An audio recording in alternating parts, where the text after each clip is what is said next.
لو سمحت، ايوه. هي ايه البوبه اللي بتتسرع في البق دي؟ اصلا حضرتك ما تعرفش ايه هي البوبه؟ اه. البوبه يا فندم مشروب تايواني طلع سنه 1980.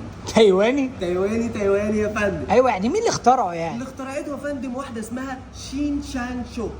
شيك شاك شوك، شيك شاك شوك، سيدي يا كده يا فندم انت قلت شويه بس. ولا يهمك يا عم. طب هي عباره عن ايه بقى؟ البوبه يا فندم عباره عن صوص الراسبيري، وبعدها طبقه التشيزي كريم فيلادلفيا، وبعدها بننزل بقطعه كيكه الريد فيلفت. بس كده؟ لا، هو انت وراك حاجه؟ وبنعيد نفس الخطوات دي كلها من ده الاخر، بنرش شويه ريد فيلفت من على الوش.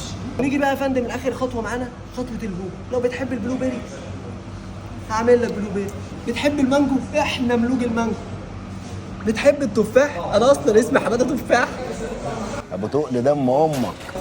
ومعانا كمان فراوله، شكلك بتحب الفراوله. ومعانا كمان بقى يا فندم ايه؟ لا لا لا، بس انا عايزهم كلهم على طول كده؟ على طول كده. عينيا. يلا. اتفضل يا فندم، معاك حد يشيل؟ اه، معايا منى مراتي. يا منى. منوشه. ايه يا عم، في ايه؟